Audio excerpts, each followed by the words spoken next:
Yes, welcome into SportsBIT. Betting Insight today, Pauly and Teddy.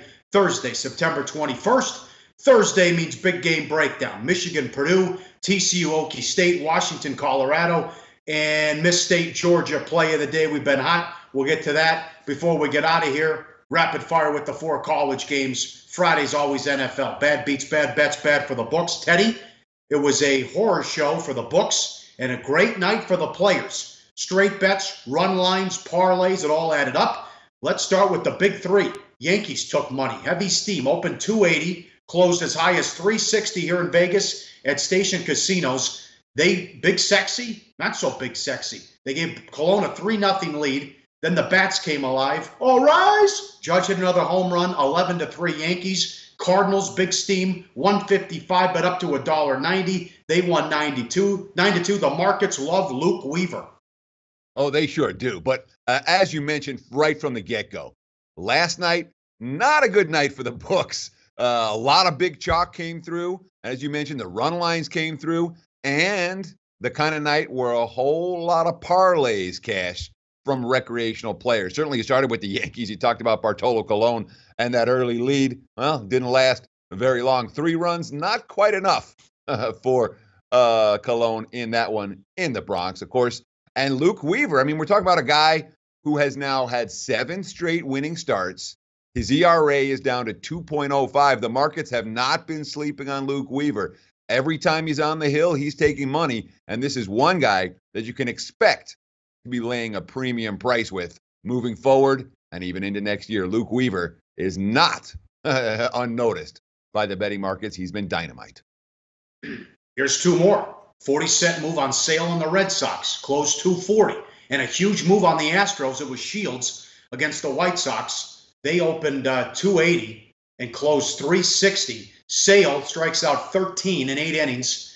That means he's the first American League pitcher since Pedro in 1999 with 300 strikeouts in a season. The Orioles, horror show. They've lost 12 of 14, and the Astros still fighting it out with the Indians for home field. Also a revenge spot, too, as they went to Chicago last time and got swept. And we love Peacock. Yeah, sure. But let's start with the Orioles falling apart right now, because when you have a contender that suddenly, Baltimore had a little skid, and boom, their wild card chances are shot, and they haven't played with a lick of energy since. As you mentioned, they've lost 12 of 14. The market's been a little bit sluggish adjusting to the Orioles' recent collapse or lack of interest. And obviously last night, that wasn't the case with all the money coming in on Chris Sale and the Red Sox. Another bad result for the books. And you talked about Houston. I mean, look, Brad Peacock's now what? 12-2 with a 2.98. This is Brad Peacock. You understand? Yeah. He's not supposed to be one of the Astros aces, but he has been. Peacock may be more trustworthy than a guy who was taking a ton of steam all season or earlier in the season, Lance McCullers, once the playoffs roll around. He has absolutely been a bet-on hurler for Houston. The markets knew it. The bookies slow to react. All right, and one more. The Dodgers-Phillies total, 8.5 up to 9.5.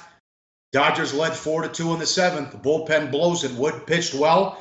7-5 Phillies. They're going for a 4-game sweep later today. Yeah, certainly when you talk about September baseball and the concept of the Phillies dominating the Dodgers, that speaks volumes about all you need to know about the intensity from some of these squads down the stretch. But, that over 8.5 bet tonight, it was a night that really didn't have a whole lot of bad beats, didn't have a whole lot of bad bets. You could probably call this one a bad beat. It's 2-1 in the 7th.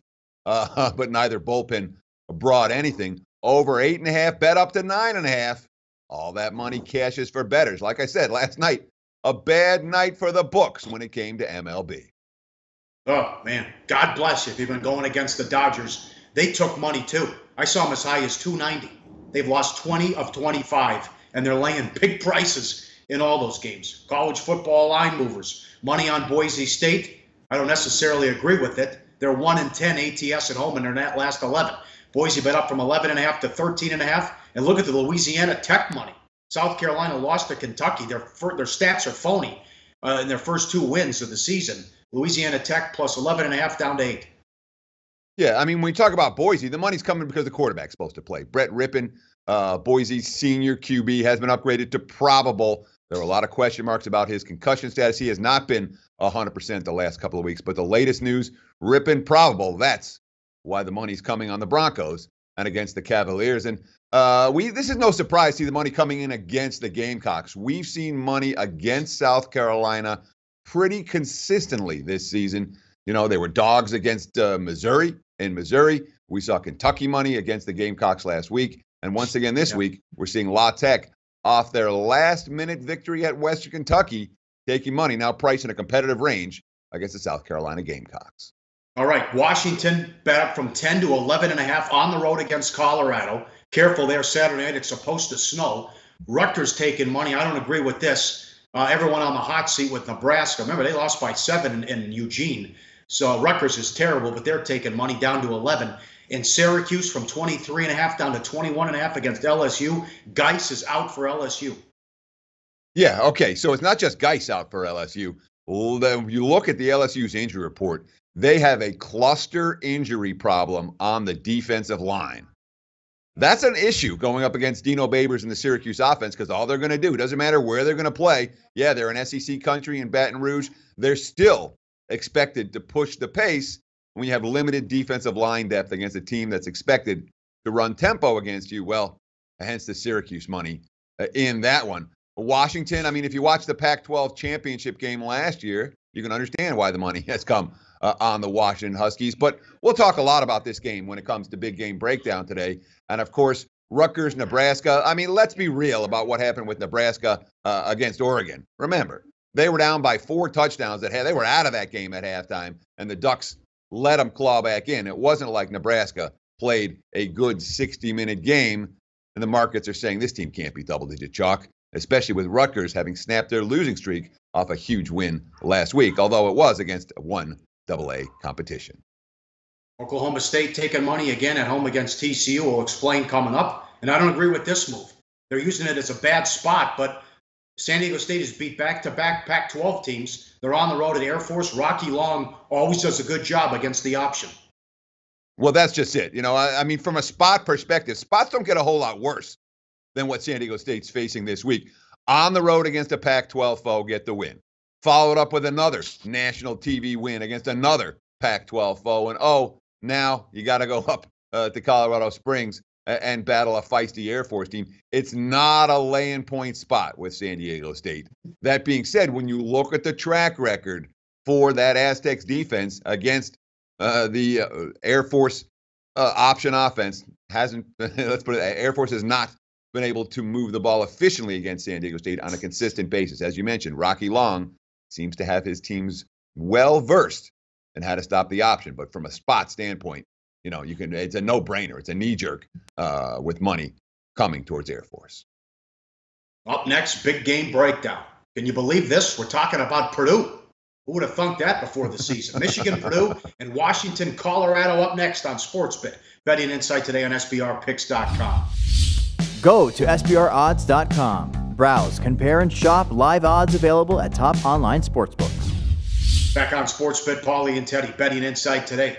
Big game breakdown, always sponsored and powered by BetOnline. Exceptional customer service, strong promotions, and every type of wager you're looking for out there. Michigan hits the road to take on Purdue. Michigan 10, 51.5 the total. What a job by Jeff Brom taking over.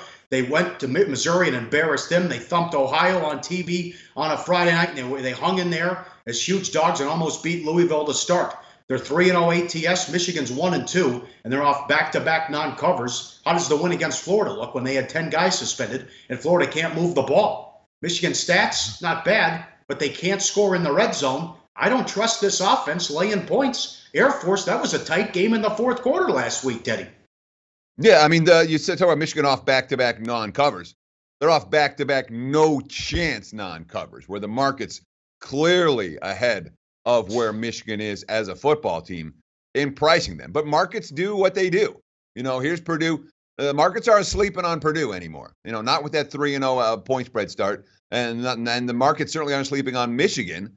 Hence, a relatively short point spread given what, in theory, is a pretty big class differential between these two teams. You talk about Michigan and their issues on the offensive side of the football. There's only one issue. It's not like Michigan hasn't moved the ball at all. they struggled in the red zone. They've had 10 trips to the red zone this year. They scored 1 touchdown. There's only 2 other teams with at least 10 trips to the red zone that are under 50% at scoring touchdowns. Just barely. Toledo and UNLV.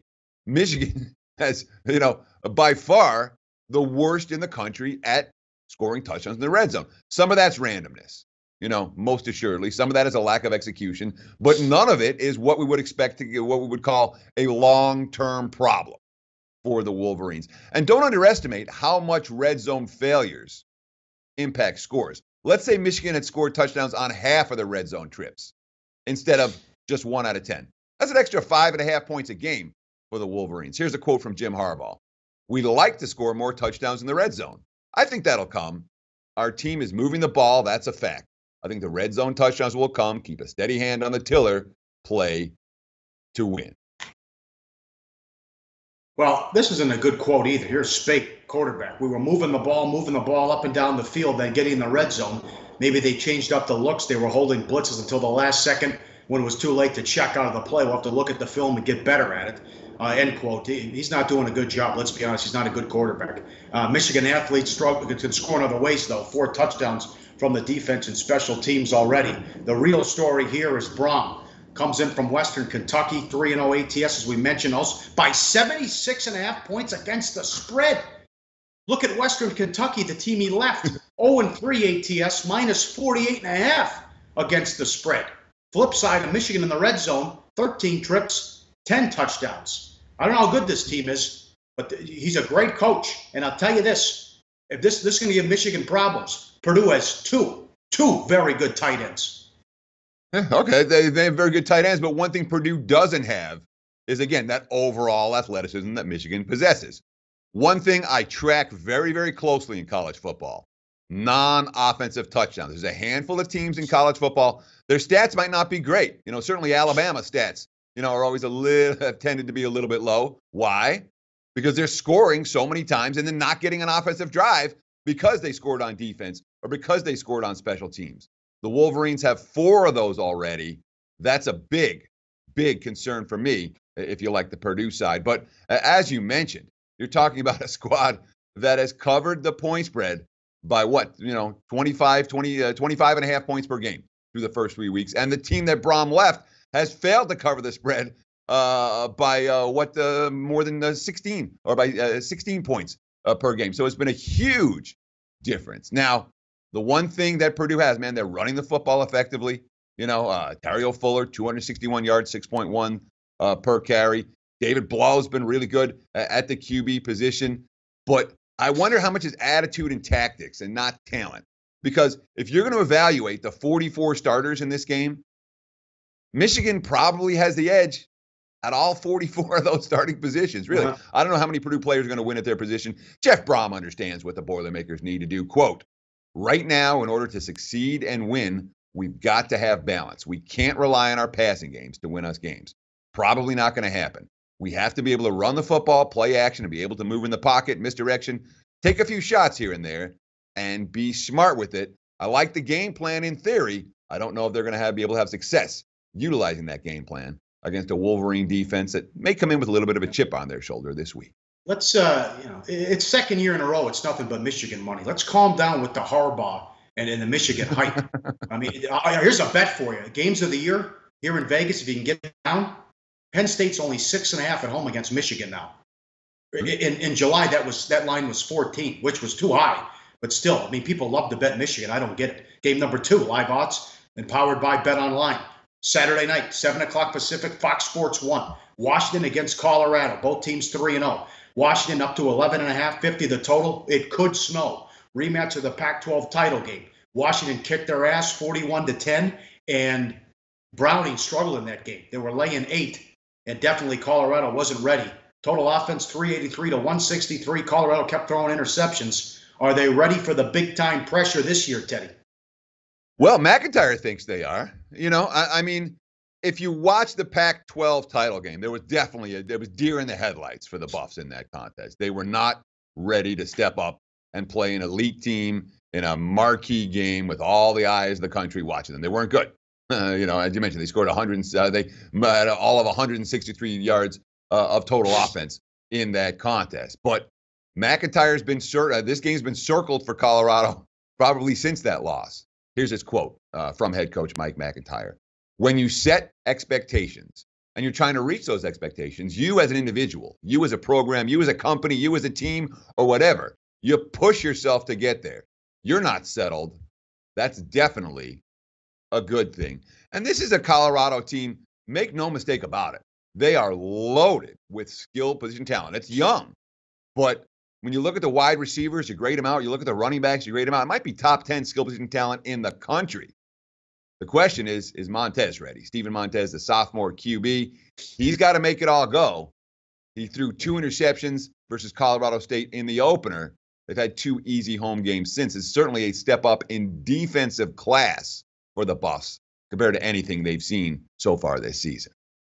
Certainly Washington ahead of schedule. One of the best coaches in the country in Peterson. They make it to the playoff in his 3rd year. They reload. You have Browning, a quarterback, who's terrific. He has the experience that Montez doesn't, averaging 10.2 yards per pass, 8 touchdowns, 1 interception, and probably the best special teams player in the country, Pettis. He's returned 8 punts for a touchdown, including 1 in every single game this year. Also has 20 career touchdowns as a receiver.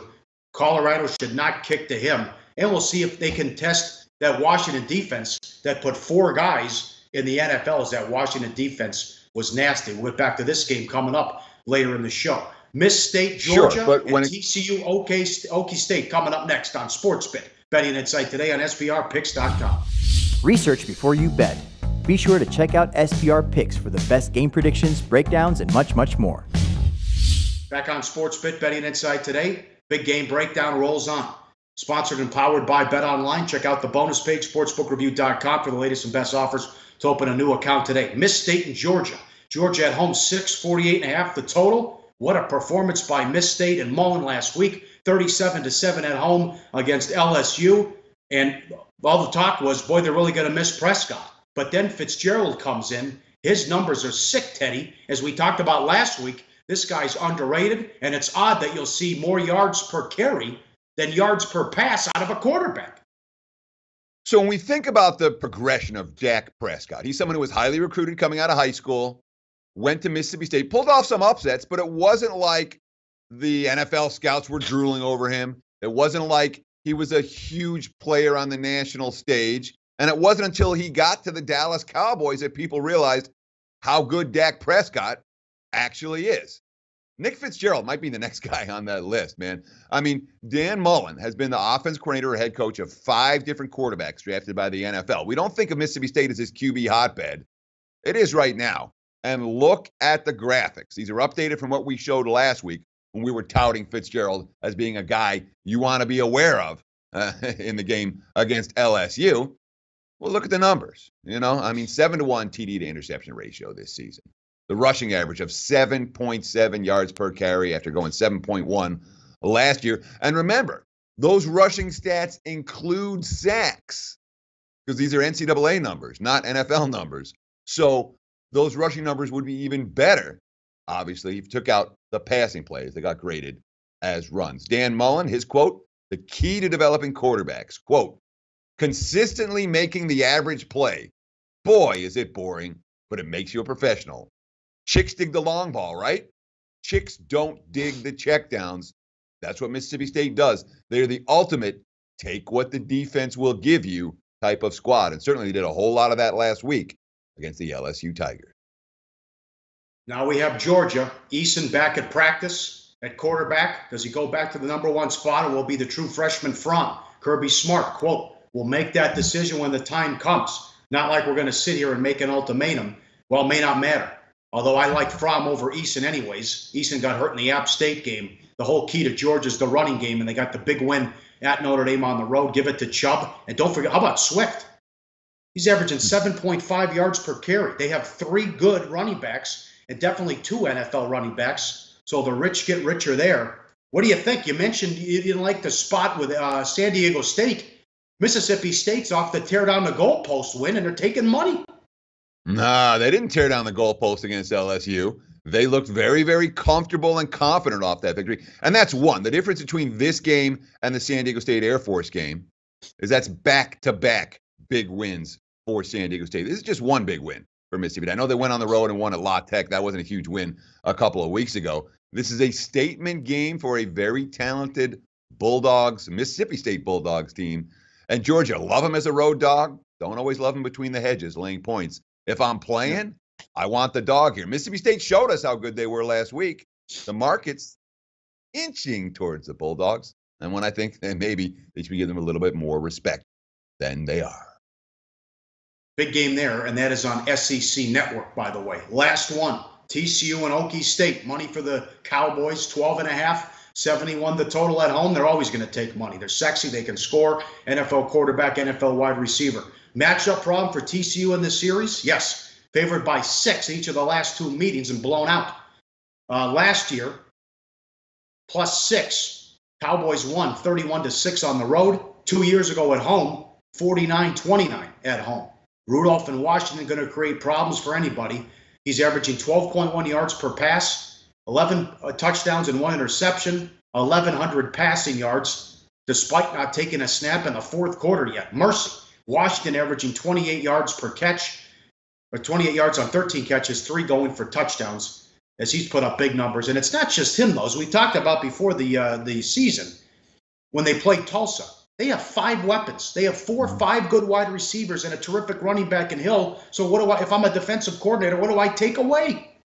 It's impossible. When you have it's the same thing in the NFL. When you have the passing game, they can go 5 wide and everyone can catch and make a play. That's when you get your Tom Brady situations. Your offenses that just can't be stopped. Matt Ryan last year with Atlanta.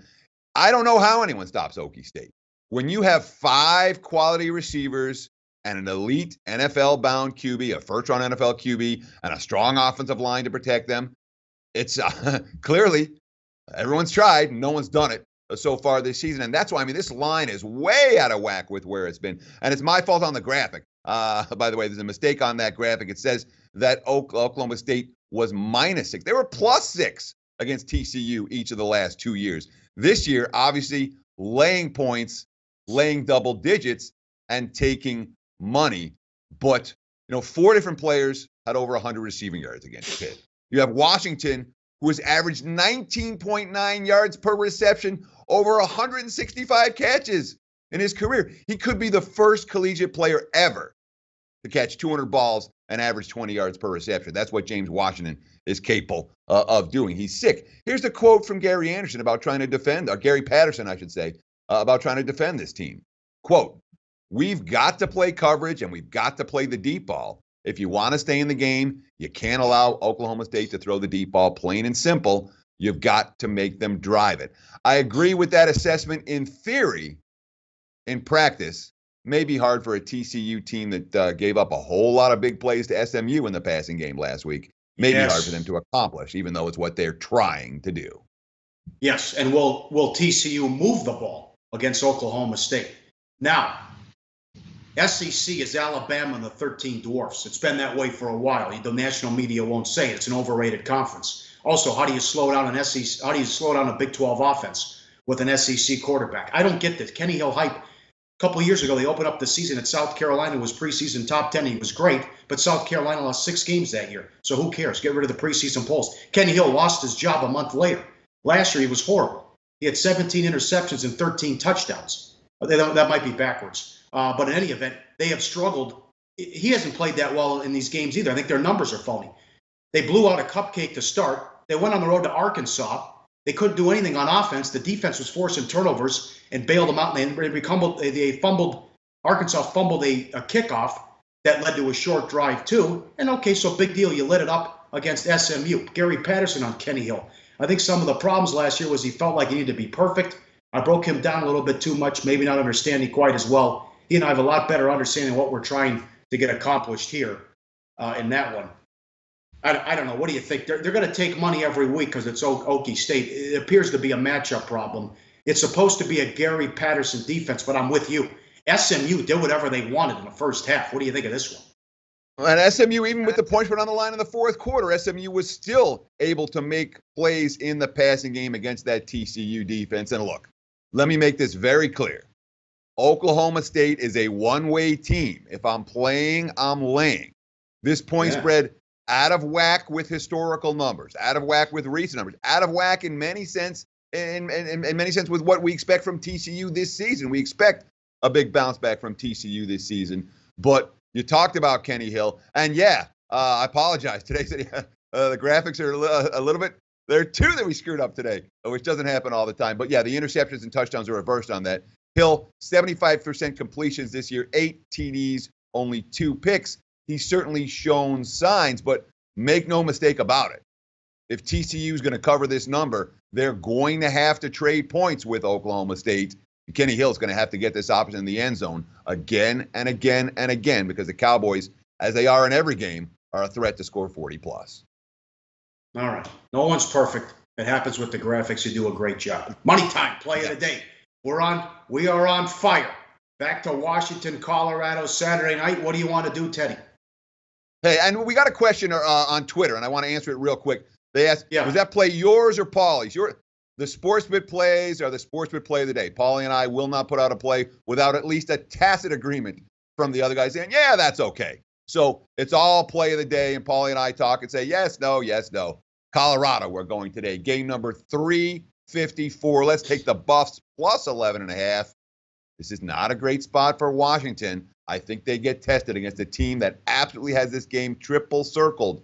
Maybe you want to take a little look at the money line, a taste of the money line, plus 355 right now at Bet Online. Look, revenge is an overused concept in sports. Not for this game. 354, Colorado plus 11.5. That's our play of the day. Excellent. That's a good game. A monster game Saturday night, Pac-12. Crazy shit's going to happen. Pac-12 after dark.